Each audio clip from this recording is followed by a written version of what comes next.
Good morning, everybody. Welcome to another episode of Hawk Blogger Mornings. I am Brian M. Hauser. You can find me on Twitter, Instagram, TikTok, Blue Sky, and YouTube at Hawk Blogger. And today, you find me at the NFL Combine on Radio Row, and it is quite the scene here. I wish I'll take you guys on a tour a little bit later. That'll definitely be one of the things I do, show you around. I am currently surrounded by Carolina Panthers radio, Pittsburgh Steelers radio.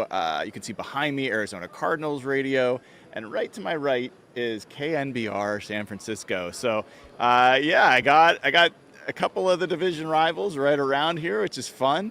And I've already seen Robert Mays, seen Grant Cohen, seen Trevor Sikkema. So we will do our best to get some great guests. One of the other fun things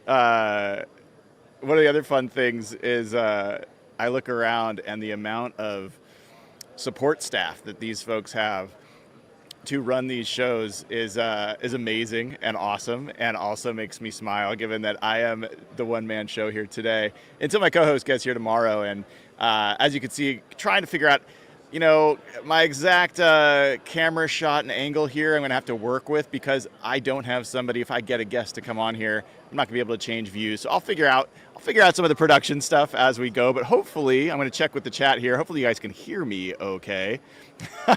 I see people don't like the background. If it was a 49ers background, I would have pointed a different direction. But, Cardinals, are we really that worried about the Cardinals, folks? I don't know. I'm not. So let me just check to make sure I'm coming through loud and clear and you guys are hearing me. Sounds good. Sounds like the sound is coming through. That is so funny that you guys are triggered by the Cardinals backdrop. Maybe I'll move around. I could actually flip sides, and then all you guys would see is this blue backdrop behind me where the Steelers radio is. They don't have their own backdrop. It's pretty boring, but it would be non-denominational, so to speak, or non-divisional, so to speak. So, I'm happy to work with you all on this. We'll get it dialed in over the week. But it's pretty exciting, I got to tell you, man.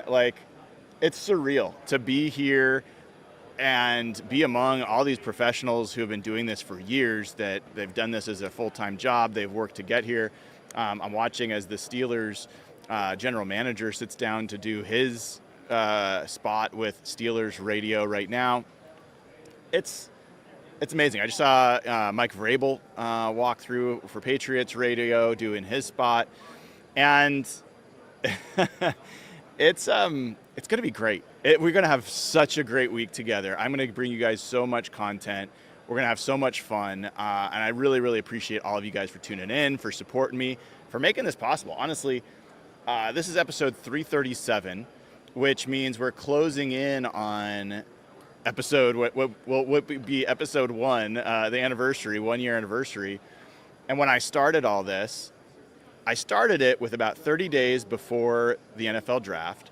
And I thought, let's do a show every day, and let's see how that's going to feel. Am I going to want to do a show every day? Are people going to give a shit if I do a show every day? Is anyone going to tune in? I've typically been, I think I'm a better writer than I am a host, but writing takes a lot more time. And anyway, there's a lot of reasons, but I decided to give it a shot. And the response was fantastic, even though the show, I think, was mediocre. But the response was great. I actually enjoyed it. And that rolled into getting credentials with the Seahawks, which rolled into all sorts of other things. And here I am, less than a year later, having gotten back from the Senior Bowl in Mobile, Alabama a few weeks ago. Had a great time there. Really, really wonderful experience. Loved what I got there. In fact, I think I learned a lot more about draft prospects there than I'm going to learn here. I think that if you really care about NFL draft and evaluating prospects, that's the place to go. But to then be here is crazy. To be on Radio Row is crazy. It is crazy, and I owe it all to you guys. So thank you for tuning in. Thanks for supporting the show. And, you may not know this. Actually, I'll show you here. My business name that I named a long time ago is Press Coverage. That's my business that this is under. So even though I'm known brand-wise as Hawk Blogger, the business has been Press Coverage. So to see that sitting there on the table, walking in on Radio Row was pretty cool, and love it. So I got to start with a story. So I'll get to that. I will get to that. It's a fun story. I think you've heard some of it from Grant Cohen, but he doesn't know the half of it. Before I do that, I want to set the stage for what's coming. All right.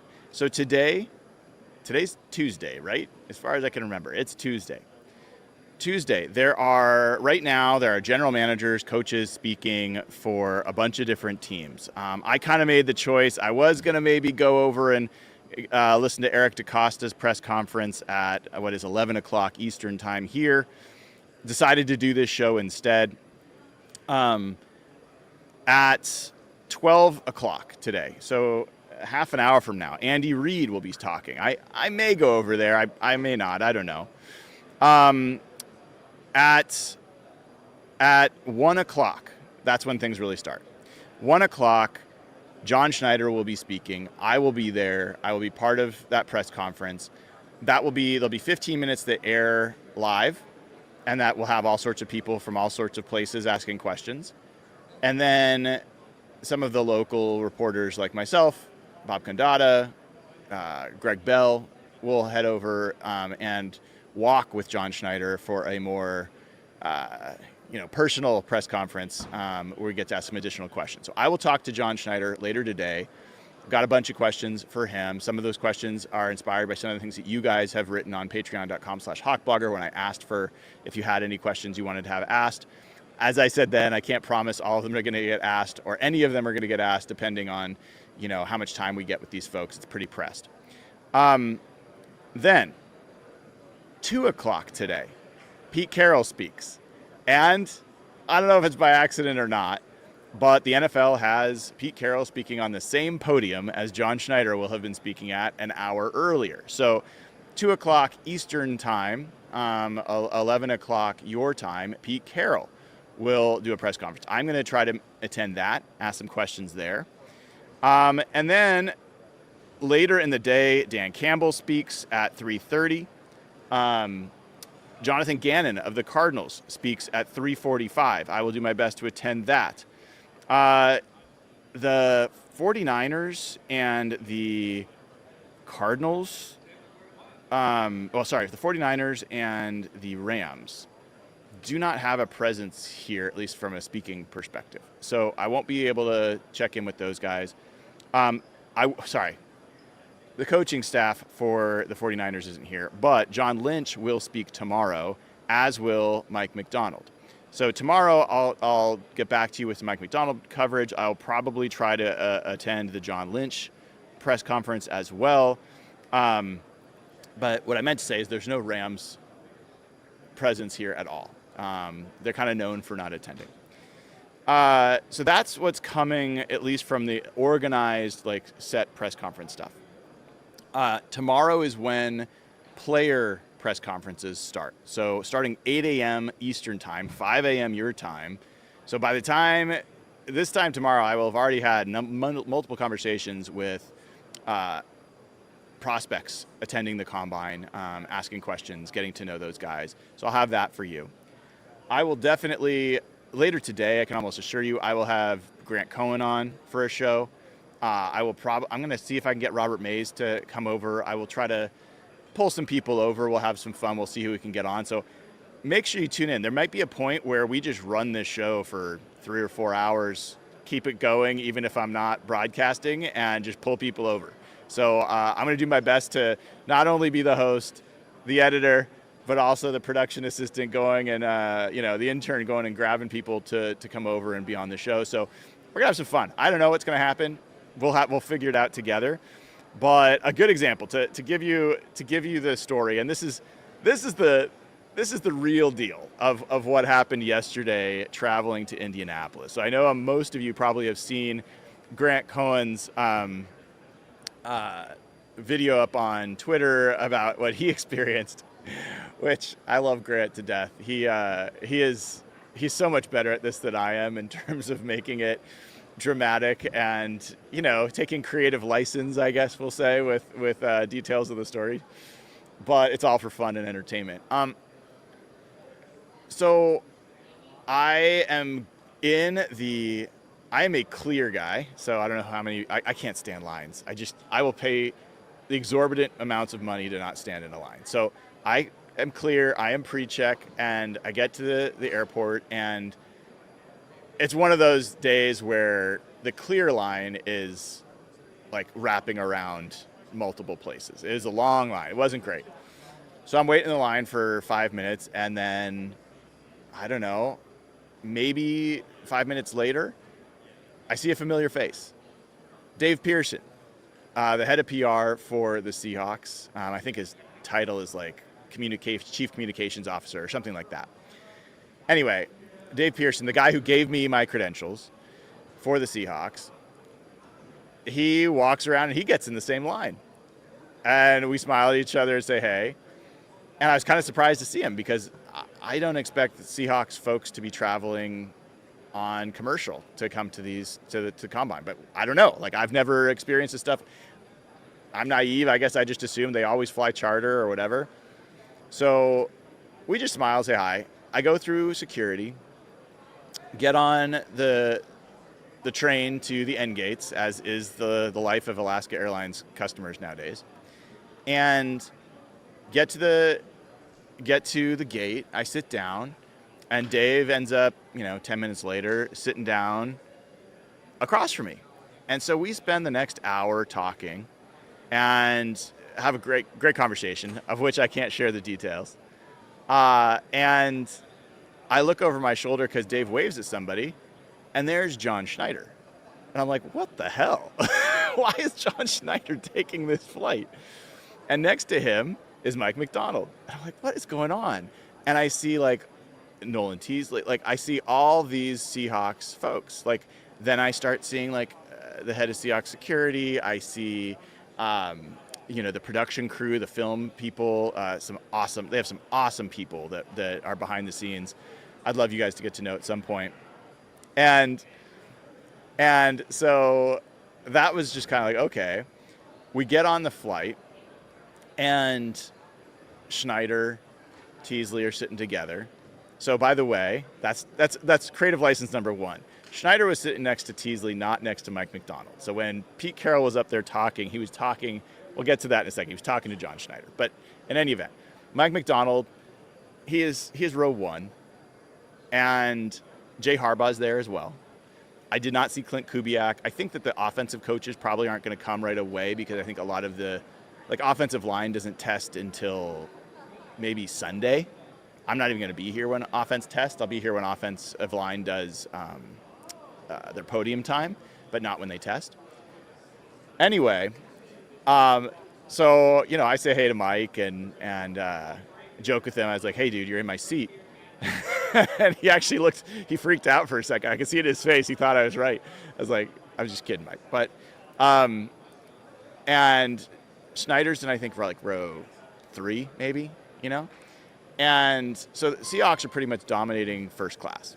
And I walk back all the way to row 17. I am like, I fly enough that I have status, but this is a pretty packed flight with status people. And so I'm in an exit row aisle seat, which is not bad. I'll take an exit row aisle.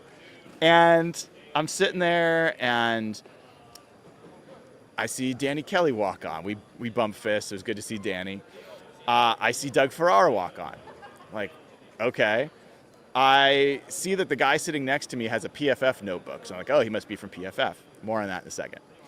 And then I see Grant Cohn walk on. I'm like, what is Grant doing on this flight? Like, he's in the Bay Area. And it's like, I almost tweeted about it, and I was like, I'm not going to put people on blast. But then it happens. Pete Carroll starts walking down the aisle, and my eyes just got huge. I've met Pete before multiple times. He's nice. He's like super approachable. I don't think he would remember me at all because it was kind of, offhand. We've had a couple conversations, but nothing that I think he'd remember. Anyway, that was the first moment of all these different people that I was like, I got out my phone. I almost just instinctively, reflexively, I almost like took a picture. I was like, oh my God, it's Pete Carroll. And I didn't, because I mean, that's embarrassing and unprofessional and all that kind of stuff. But in any event, that was my instinct. And he keeps walking and walking. And he goes and he sits, I'm not kidding, like directly in my row across the way. He's in the window seat. And I'm like, what the hell is Pete Carroll doing on this flight and in coach? And I was like, what is going on? And I started texting friends. I'm like, this is wild. And Pete sits down, and you could tell a lot of people recognized him. Like, that was just happening in general. And he's his normal, like, bouncy Pete self. And he pulls out his tablet, and he pulls out his headphones and his phone. And I'm, like, working on something. We haven't yet left the gate. And all of a sudden I hear this like music blasting. I'm like, what the hell? And I like look over, and it's coming from Pete. He had his headphones on, and he clearly thought, like we've all been there, he clearly thought the music was connected, the Bluetooth or whatever was connected, but it wasn't. And it was one of those things where he didn't realize it for an uncomfortable amount of time. Like the music was blasting for a while. People are kind of looking around. He finally figured out that it wasn't connected. So I got to hear a little bit of Pete Carroll's music taste. I'm curious, in chat, what would you guess was the genre of music that Pete was playing, that Pete was blasting in his, wanting to be blasting into his headphones? Put it in chat, I'll tell you in a little bit. And I could just imagine that there is probably nothing that bothers Pete Carroll more than when he has like a boomer moment, because obviously his age is already a sensitive topic. And for him to be having something where he has a technology issue, I think I am sure that's probably one of the few things that gets him off his game. So that was pretty funny. He did figure it out eventually, thank God. And as we're sitting there, the guy sitting next to me, he had kind of noticed that a lot of people are saying hi to me. He's like, what do you do? And I'm like, I cover the Seahawks. I have a YouTube channel, one of those guys. And he's like, oh, that's cool. I work for the Browns, the Cleveland Browns, in their analytics department. I'm like, this is freaking crazy. I mean, it's not surprising. I don't want to be mean to Indianapolis, but like, who else is going to Indianapolis other than to go to the combine? So I mean, most of the people on the flight were either probably going as fans or going with teams or with media or whatever. Bob Condata's on there as well. I didn't mention Bob. And so I proceed to have this conversation with this guy for most of the flight, where we're talking about EPA, we're talking about success rate, we're talking about fourth down, we're talking about where analytics are going. He obviously, I didn't want him to share, and he didn't share anything proprietary about what's going on with the Browns. So nothing, I don't want to get anyone in trouble, and he didn't say anything that would get him in trouble. But he was mostly asking me questions. He was like kind of wondering what I thought about the Seahawks, he's like, the Seahawks draft picks seem kind of random. He literally said that. And I loved that, hearing that from an analytics guy for another team. And by the way he got his job was he came to the Combine a few years ago, and he competed in the Big Data Bowl. And that is increasingly a way that people get jobs and get recognized by teams. So if you're somebody that has some proclivity for analytics and you've written a paper or you've done research, this is a place to go. To get recognized and potentially get a job out of it. So if any of you are interested in that, keep that in mind. But he did. He said that the Seahawks draft picks seemed random. I defended a little bit. Not defensive, but I defended a little bit. I was like, I think that might have been the case a few years ago. I'm not sure you could make that case the last 3 years. And I think that the Seahawks used to to overweight need in their draft picks, and John Schneider's admitted as much. And I think it led to them pushing some guys up the board early, and I think that caused some problems. But it was pretty funny. Sorry, I missed a call. I want to make sure it's nothing I need to get. No, I think we're good. So I'm talking to him, and as I talking to him, Pete Carroll gets up, and this is, I don't know, halfway through the flight. It's like a 3.5-hour flight, and I thought he was just going to the bathroom, but he goes up to first class and proceeds to just set up shop, talking to John. He talked a little bit to Mike. He did talk to Mike, but that was like a pretty quick conversation. And he must have been there for an hour talking to John Schneider. As you know, like, I mean, the curtain's closed. That's not what you're allowed to do. Like, you can't do that. Like, no one's allowed to do that. But part of the privilege of being Pete Carroll is they're like, okay, go ahead, dude. And he's just standing up, doing his thing, and we start getting turbulence. And the fasten seatbelt light comes on. Return to your seats. Pete doesn't move an inch. Like, this must have happened, I think it happened like twice. Finally, it got to where the plane was really bouncing, and Pete kind of was like, okay. And he finally returned to his seat. All this joking are these ridiculous, I will call them, well, I won't go that far because someone I like wrote it, but there was nothing to do with, this was not the tone of a conversation of them having any kind of football substantive things. This was friends catching up. That's all it was. So don't, I saw people say it was Geno Smith trade, like, no. It was nothing to do with any of that. They were just shooting the shit. It was good to see. I think some people might wonder, are Pete Carroll and John Schneider, like, are they still on good terms after Pete got kind of pushed out and John was maybe part of what pushed Pete out? Sure seemed that way. And it was cool to see. It was great to see Pete. I don't have reason to feel this way. Like, I don't have, I guess, a right to feel this way. But it was like seeing a good friend. That's what it felt like. I was like, man, it is good to see you, dude. It is really good to see you. I told him, really happy you got the job. Congratulations on getting the job. And he said, thank you. Yeah, I'm happy about it too. And so, like, it was cool. It was a surreal experience. I think a lot of people would have paid money just to be able to be on that flight. It was pretty crazy. And then we pile off the flight, right? And I've got this massive bag. Like, you guys don't see all this equipment, but this massive bag, and waiting at baggage claim. And so is John Schneider and Mike McDonald and Dave Pearson and Bob Condata and all the guys, right? And so as I'm waiting for my bag to come off, well, actually, before I even get to the baggage claim, I see this circle of people, like, stacked too deep. And who's in the middle of the circle? Mike McDonald. And each of these, like, these are grown men. I would say at least in their mid 20s and up, holding glossy photos of Mike McDonald, asking him for autographs. And a lot of them are asking him for multiple autographs on multiple pictures.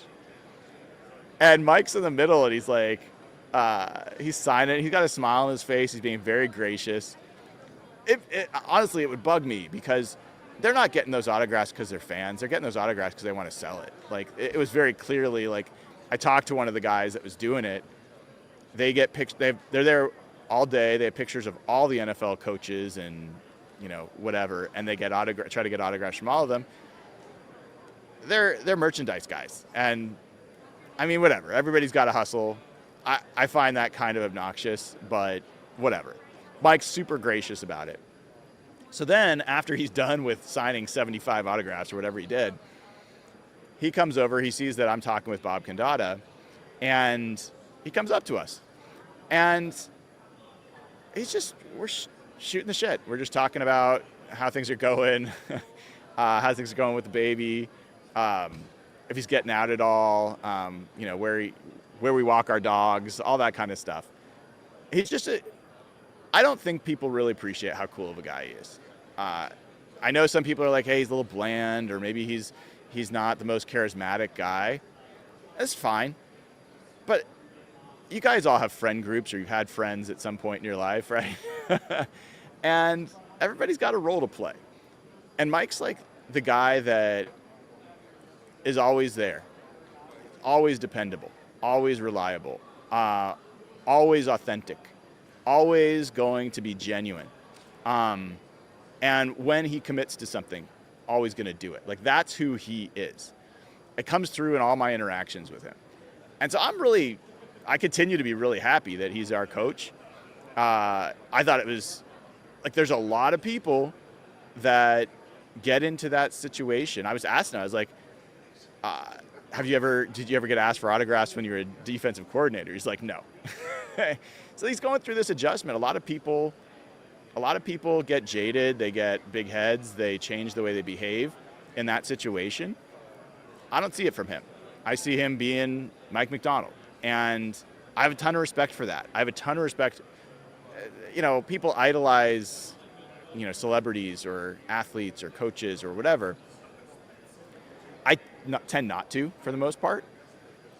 Where I have like respect, I don't know if I say idolize, because I'm not a big idolizing guy, but when I have a lot of respect for somebody, it's when one of the things that could trigger that is when they have opportunity to follow a path to be conceited, to be arrogant, to think that they're higher than, and that not only do they not follow that path, but it doesn't even occur to them. Like, that's just not who they are. They are really like comfortable in their own skin. They do not see themselves as better or bigger than other people, even though they have more money, more status, more power, more access.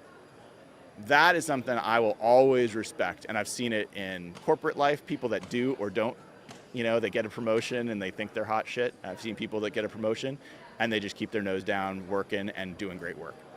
They're one of those things I respect, one of those things I don't. So Mike's great.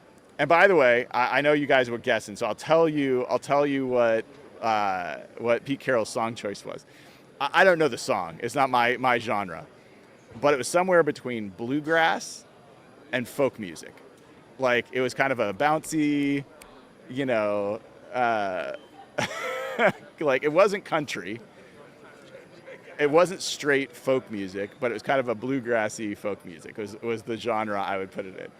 And it was pretty funny, just to rewind to that for a second. Pete, the whole flight, he had the stylus in his teeth. He had his tablet in front of him. He was taking notes, and he was bopping. And he was hunting and pecking. Like, he types with his 2 index fingers. And he just did that the whole flight when he wasn't up there in first class talking. So, man, it was crazy. And that wasn't the end of it. I get to I'm going to the hotel, and I get a text message from one of the guys in Seahawks PR, and like, hey, we're going to get some guys together. You want to go out tonight? So we went out for dinner, had a great dinner with Greg Bell and Bob Condata and John Boyle and Dave Pearson, Jeff Garza, and also was John Schneider and the personnel staff. Had a nice steak dinner. It was great. And I was drinking water. I got there a little early, and I think Bob got there a few minutes after me. So it was just he and I sitting at a table, and I just got water. To be totally honest, alcohol for me right now goes like, it gives me a headache like almost instantly. I don't know, like I'm that age right now. So I wasn't planning to drink anything. But the waitress comes over maybe 10 minutes after I got there, and she's like, the gentleman behind you would like to buy you a drink. It was John. He wanted, so of course I ordered an old fashioned or whatever, and I turned around with the drink and I said, John, it's going to take a lot more than this to get me back to your room, just so you know. and he laughed. But I mean, it was a great night. It was a great night, great introduction. I'm staying like directly across from Lucas Oil Stadium. My hotel's literally like across the street from it. It's a little bit of a hike to get here. This is the Indiana Convention Center. So the Convention Center and Lucas Oil Stadium, two different buildings, they are connected. But all the media stuff's happening over here. Radio Row's here, all the podium, press conferences are happening in the Convention Center. The combine testing obviously happens in Lucas Oil. So a lot of my time is going to be spent here in the Convention Center. Some of it will be spent at Lucas Oil. From what I've heard, our access to the field and views of the field is not great. I did rent a pretty nice lens, it's not totally like the longest distance lens, but it's longer than my current lens is that I use. So I'll try to get some good pictures and maybe some good video that I can post for you guys, but I have no idea what angles I'm going to get. But that's kind of the setup. So, here we are, day one, getting acclimated. It is all smiles here. I think everybody's feeling it. Everyone's having a great time. I will do this here in a little bit. I'm kind of debating whether I could even do this without ending the show. I think there's a way I could do this. All right. What I'm going to try to do is I'm going to take you guys on a little bit of a tour. You guys want a tour? Does that sound good? I see I got a super chat here. This comes from Alan Bond, who's been a member for 10 months. Love it. So excited for this coverage. Way to go, Brian. Well, man, appreciate you. Thank you. All right, let me see if I can figure out a tour. Hold on 1 second. This is going to take a minute for me to set up. So you're going to see, I'll leave this open behind me so you can just watch people walk around. I'm going to mute this mic, and I'm going to get another camera set up and take you guys on a little.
All right, folks.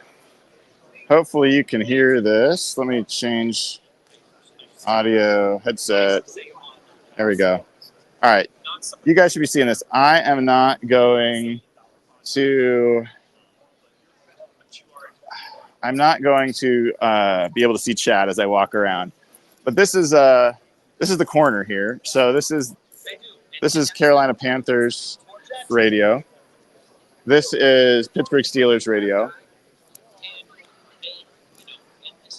and it was pretty nice.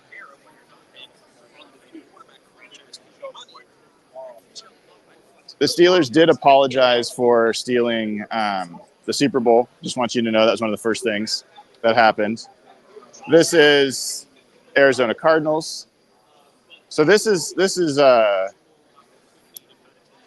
me just double check that you guys are hearing me okay. You should be. Are you guys getting this? Yep. All right. So let me walk down here. You guys get a little view here. The Bengals aren't quite here yet. Here's the Bucks.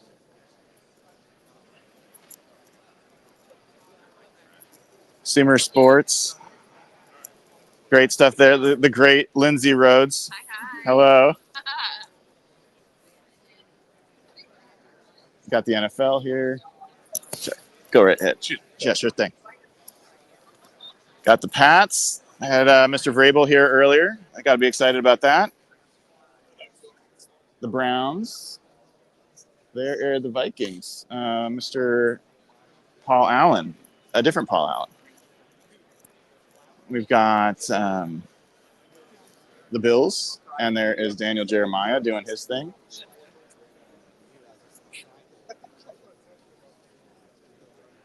So you see the teams, they got their backdrops. They know what they're doing. I decided I could not quite fit a backdrop. Squeeze by here. Thank you. Texans, the Giants, the Athletic. I almost probably were for a second. Do you see how good that was though? I bet yeah. They sit amazing.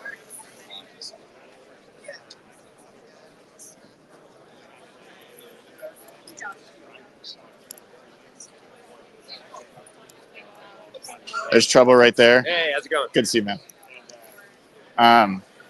So yeah, there's Sam Monson. You got the ringer, Danny Kelly, doing his thing. Look at Danny, so cute. Got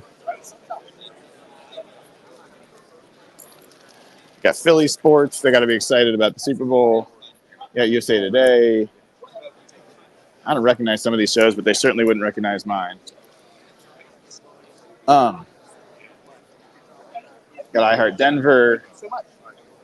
So yeah, you can see. I mean, Radio Row is no joke. There's the Colts. I know the Seahawks. What's up? Good. How are you doing? And then yeah, you got the Titans, you got the Cowboys, the Broncos, Ravens, Dolphins, Lions. So that's the tour, guys. That's the tour. You know, this is a pretty big haul. There's the Cardinals over here. I think they're about to go live, so I won't bother them. And there's the KNBR. And there I am. So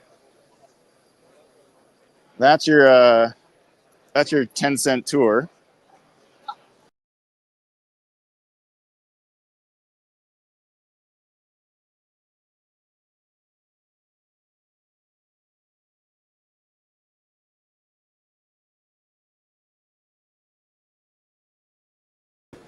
So hopefully that came through okay. But yeah, it's a pretty cool experience. A lot of cool folks here, and you know, this is a chance for me to assess like who are the guys that when you see them in person, that they treat you like you matter, or that you're relevant, and who are the people that kind of big time you. And for me, that's like, I've had that experience before. I don't think of myself as anything other than just a random guy who loves football, loves the Seahawks. I think, you know, had some pretty good content and pretty good stuff I've done over the years that I'm proud of. But I don't think I'm anything special. At the same time, I don't think most of the people here are special in any other way. Like, everyone's got a job, you do it. Hopefully you do it well, and you treat people with respect. So I do at these situations, you kind of feel it, where mostly the media people. The players are kind of all the same. They treat you pretty well. But the media people, they're kind of like, they look at you and they're like, do you matter? Do I need to care about you? Some people that you get that feeling, other people, they're just like people. Like Sam Monson, he's just a dude. He's like Sam and Steve Palazzolo. They're just good guys. Treat you like they would anybody else. I've seen them treat other people that way. They treat me that way. And I have a lot of respect for that. There's other folks that you can just see it. They're like, I'm above you and, you're wasting my time. I don't respect that. And I won't want them on my show even if they would agree to it. So kind of curious, to find out. I won't out those people. That's not my style. But you will find probably by the people that show up on my show versus people that don't, a little bit of an indicator on that regard. All right, we've got, what's that? We've got, sorry, I keep clicking the wrong one. Vince Ochoa, super chat, says, thanks for the great coverage, Brian. I really feel like we were there with you. Well, that's the goal.